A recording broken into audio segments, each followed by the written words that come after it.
آپ کی sovereign guarantee اگر وائلیٹ ہو، اس کا مطلب ہے پاکستان اگر بینکرپٹ ہو جائے، جو کہ ابھی تک کوئی ایک بھی کیس نہیں ہوا، ملک کہاں بینکرپٹ ہوتے ہیں، تو بینکرپٹ ہو پاکستان تو اس کے بعد یہ گروی پہ رکھی ہوئی جو جائیداد ہے یہ پھر سیجر ہوگا یا ضبطی ہوگی، تو اس میں نہیں ہے۔ تو دوستو، آرتھک طور پر پاکستان کی حالت اندر سے کتنی زیادہ پتلی ہو چکی ہے، یہ آپ کو اس ویڈیو کو دیکھنے کے بعد پتہ چل جائے گا، کیونکہ کسی بھی دیش کو چلانے کے لیے سرکار کے پاس پیسہ چاہیے، اور پاکستان کی گورنمنٹ کے پاس پیسہ نہیں ہے۔ پہلے پاکستان نے چائنا کو اپنے گدھے بیچے، اس کے بعد کچھ لڑکیاں بھی بیچیاں، اس کے بعد بھی پاکستان کا جو پوری نہیں پئی، تو اب پاکستان کی گورنمنٹ نے سوچا ہے جو پاکستان کی اتہاس کے بلڈنگیں ہیں، جو ان کی پراپرٹی ہے، اس کو پاکستان نے چائنا کو گروی کرنا شروع کر دیا ہے۔ چائنا کی دوستی پاکستان کو بہت مہنگی پڑ رہی ہے، کیونکہ چائنا کے چکر میں پاکستان کے جو دوست تھے، امریکہ تھا، یو اے ای تھا، سعودی عرب تھا، وہ دھیرے دھیرے کر کے پاکستان سے دور ہو چکے ہیں، اور یہی وہ دیش تھے جو پاکستان کو مشکل حالات میں مدد کرتے تھے۔ تو اب پاکستان کے پاس لے دے کر ایک دیش بچا ہے، وہ ہے چائنا۔ چائنا پاکستان کو بہت اونچے در پر جو لون دیتا ہے، اور پاکستان نہ تو ان کا مول موڑ سکتا ہے اور نیا بیاج موڑ سکتا ہے۔ تو اس حالات میں پاکستان کے پاس ایک ہی جو چانس بچتا ہے، وہ جو ان کی سرکاری پراپرٹی ہے، اس کو دھیرے دھیرے کر کے چائنا کو گروی کرے گا، اور اس کا جو کچھ نہ کچھ قرض ہے وہ پیچھے ہٹائے گا۔ تو آپ اس ویڈیو کو دیکھیے، اس سے پہلے ہماری آپ سے ریکویسٹ ہے کہ آپ ہمارے چینل کو سبسکرائب ضرور کر دیجیے۔ گروی رکھا جا رہا ہے۔ وہ اصل میں ایک بات یہ ہے کہ ان کی جو اپنی کرنی آگے آنی ہوتی ہے۔ اصل ایشو یہ ہے کہ پی ٹی آئی جب یہ مشرف کے دور میں، پیپلز پارٹی کے دور میں، نواز شریف کے دور میں چیزیں گروی رکھی جا رہی تھی، جس طرح نے بتایا، تو یہ انہوں نے بڑا شور مچایا تھا کہ دیکھیں جی گروی رکھ دی۔ اور گروی رکھنا وہ ویسے ہی ہماری سائیکی پہ اس کا بڑا برا اثر پڑتا ہے۔ اور کیسر بنگالی صاحب کی ابھی میں دیکھ رہا تھا، بہت بڑے اکانومسٹ ہیں، بڑے معتبر آدمی ہیں، ان کی ابھی ٹویٹ دیکھ رہا تھا کہ جی دیکھیں یہ پارک کو کر رہے ہیں، تو کل کو مزار قائدی اب رہ گیا ہے، اس کو کب گروی رکھوانا ہے۔ تو وہ ہمارے ہاں وہ جو ہوتا ہے نا کہ بنیے کی سائیکی، کہ کسی کے پاس گروی رکھانے کا مطلب ہے کہ آپ نے اپنی عزت جو ہے نا کروا دی۔ تو ایشو اس کا پیچھے نا وہ سمبولک ہے اور نفسیاتی ہے، میں سمجھتا ہوں، ورنہ ویسے اقتصادی اس کے طور پہ جائیں تو یہ ہے کیا، یہ سکوک بانڈ جو ہے وہ اس کا بیک گراؤنڈ یہ ہے کہ یہ اسلامک او آئی سی میں یہ کیس پیش کر دیا کہ جناب یہ سودکاری بند کی جائے۔ تو انہوں نے 1988 میں یہ ایک فیصلہ دیا کہ جناب یہ سکوک بانڈ کیے جا سکتے ہیں، یہ اسلامک بانڈ ہے، اس کے اوپر سود وود حالانکہ ہوتا ہے سود وود، مگر انہوں نے کہا کہ جی یہ جس طرح P L S profit loss sharing ہو جاتی ہے تو یہ اسلامک چیز ہے، پرووائڈڈ کہ اس کے اندر آپ چیز گروی رکھوائیں گے۔ اس میں اسلامک، اس کو اسلامک بانڈ کہہ دیا جاتا ہے، اس میں اور دوسرے میں فرق صرف اتنا ہے کہ اس میں گروی رکھوایا جاتا ہے، ورنہ اس میں بھی دوسرے کی طرح سوورن گارنٹیز ہوتی ہے۔ یہ نہیں ہے کہ یہ اگر فار ایگزامپل آپ کا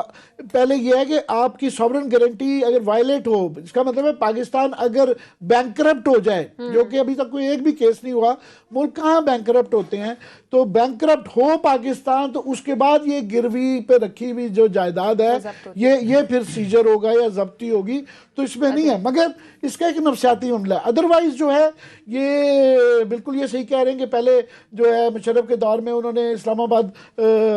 لاہور کی ہائی وے جو تھی، پھر چکوال کی نواز شریف کے دور میں ہائی وے جو تھی وہ گروی رکھوائی ہوئی، پھر ریڈیو پاکستان کے۔ مگر ہوتا یہ ہے کہ یہ بہتر کئی دفعہ آپ کو ڈیل مل جاتی ہے کہ فار ایگزامپل اس نے اسحاق ڈار صاحب نے 8.5 کے سود کے اوپر ایک دفعہ مارک اپ کے اوپر جو ہے نا قرضہ لیا تھا، اور ٹوٹلی آج تک اس کی انویسٹیگیٹ نہیں ہوئی۔ ان سے پوچھا گیا، کیونکہ میں تو ٹیسٹنگ کر رہا تھا، پوری دنیا میں 5% پہ مل رہا تھا، انہوں نے 5-6% پہ مل رہا تھا، اور انہوں نے 8.5 پہ لیا۔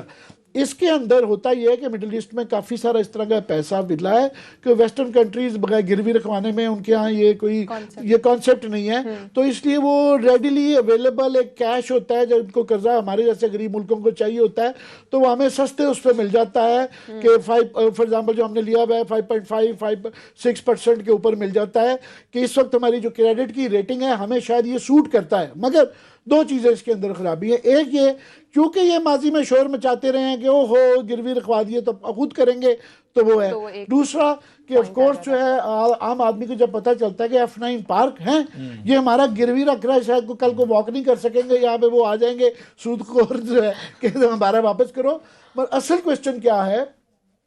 اصل ایشو یہ ہے قرضہ, پاکستان کا قرضہ, کیونکہ انہوں نے عمران خان نے پی ٹی آئی نے بہت زیادہ اس کے اوپر رگڑا لگایا تھا کہ جی دیکھیں نا ہماری جو ہے 70 سال کے اندر جو ہے نا 30,000 ارب قرضہ ہوا, تو یہ جو 6,000 ارب تھا تو انہوں نے 15-20 سال میں اندر 30,000 ارب کر دیا. اب بھی وہ 45,000 ارب کراس کر گیا, خرب کراس کر گیا ہے, 45,000 ارب روپے قرضہ کراس کر گیا ہے. مگر آف کورس جو ہے اس میں سے تقریباً 10 کے قریب تو یہ ڈیویلیوشن کی وجہ سے ہے, وہ ہمیں وجوہات سمجھ آتی ہیں, مگر قرضہ ہے. اور وہاں پہ ایشو یہ ہے کہ انہوں نے سارا جو ایک گیمبل کیا تھا, جو کہ اچھا کیا تھا, ایک کریکشن کی تھی کہ انہوں نے کہا کہ ہماری ایکسپورٹ بڑھانی بڑی ضروری ہے. ایکسپورٹ کا جو ہے وہ تقریباً $35 بلین کا ہمارا ٹریڈ گیپ آ گیا ہوا تھا, تو وہ اس کے لیے ڈیویلیو کرو ڈالر کو جو ہے نا, یہ جو 100 سے چلا گیا ہے 125 کے دور سے 125 سے 165 پہ ہے, کہ اس سے ایکسپورٹ بڑھے گی. ہمارے لیے تشویشناک بات یہ ہے کہ انہوں نے 2,000 ارب 2 ٹریلین کے قریب جو ہے ہماری انڈسٹری کو اور ایکسپورٹرز کو کنسیشنز دے چکے ہوئے ہیں, بجلی میں, سستے میں, قرضوں میں, ان کو پیسے کی فراہمی کے اندر. مگر 2,000 ارب روپے جانے کے باوجود یہ بہت زیادہ وکٹری کے نشان تو لگا رہے ہیں کہ جی وہ ایکسپورٹ بہت تھوڑی بڑی ہے, 560 ملین شاید اس سال کا وہ ہے, 560 ملین کے قریب اس سال کا فگر ہے, وہ زیادہ نہیں ہے جتنے آپ نے اس میں ڈالا ہے. جس کا مطلب یہ ہے کہ آپ نے یہ سارا جو گیمبل کیا تھا قرضوں کو کہ اگر ایکسپورٹ بڑھیں گی تو ٹھیک کریں گے, وہ نہیں ورک آؤٹ کر رہا. سو جب اب قرضے آپ کو لینے پڑیں گے تو کبھی آپ ان کے پاس گروی بھی رکھیں گے اور اس سے بری ٹرمز پہ اوپر ملے گا. تو ایشو زیادہ بڑا قرضہ ہے کہ وہ قرضے کو کیسے ہینڈل کرنا ہے. ٹھیک ہے, ایویڈنسز پیش کیے گئے ہیں, اس پہ ہم آتے ہیں. اب 3 ہمارے جرنل جو اپنے دور کے ٹاپ کے جرنل وہ جو تھے, انہوں نے جس طرح کے یہ کیس لڑا ہے اور جس طرح کے ایویڈنسز دیے ہیں, مجھے سمجھ نہیں آتی کہ یہ نیب نے کس طرح کی تیاری کی تھی, کس طرح کے آپ نے بیٹھ کے اس کیس کو لڑنے کے لیے. آپ اس کو مذاق سمجھا ہوا تھا ہم نے کہ بس وہ مذاق ہو رہا ہے جناب, خیر ہے, وکیلوں پہ پیسے لگائے آپ نے, ان کے رہائش پہ, ٹریولنگ کے, مطلب یہ تو ایک سونے کی کان کھل گئی تھی نا براڈ شیٹ کیس جو ہے. اس کو یہ دیکھیں کہ جنرل امجد صاحب یہ بیان دے رہے ہیں سر وہاں پہ, اس میں یہ جو ثالثی عدالت میں جو اینتھنی یہ صاحب جو تھے ان کی عدالت میں کہتے ہیں جناب کہ میں گیا تھا وہاں پہ, امریکہ مجھے لے کے گئے تھے یہ والے براڈ شیٹ والے, تو اس میں طارق فواد ملک ہم بتا چکا, عامر صاحب نے پورا بیک گراؤنڈ بتایا تھا, سٹوری بریک کی تھی. تو وہاں پہ ہمیں لے گئے تھے 2 گوروں نے ہمیں وہاں پہ, ایک کا نام ڈاکٹر پیپر تھا تو دوسرے کا نام جیرمی, یہ تھا جیمز جیری تھا, یا جیری جیمز. تو میں ان سے مل کے بڑا متاثر ہوں. یہ لندن کی عدالت میں یہ گواہی دے رہے ہیں. اگر یہ کوئی سویلین گواہ دے آتا تو اب تک ٹنگے ہوئے ہونے, تو یہ بتاتا جو میں جو چیزیں سامنے لا رہا ہوں میں. تو انہوں نے جناب کہا کہ جناب مجھے لے کے گیا, میں بڑا متاثر ہوا ان سے. ابھی کوئی یہ وہ نہیں بنی تھی ان کی, ابھی براڈ شیٹ یہ رجسٹر نہیں ہوئی تھی, یہ ذہن میں رکھیں. ایک اور کمپنی تھی اس کا ٹروان کو اس طرح کا نام وہ تھا, میرا کہ ٹروان, اب اس کو ہاں کوئی اس طرح کا فرینچ نیم تھا. خیر وہ تھی کمپنی, وہ کمپنی جو تھی وہ کسی لیگل بیٹل میں پھنس گئی اور اس کا کوئی اس پہ کوئی یہ کیس لگ گیا کہ انہوں نے اور چکر میں پھنس گئی.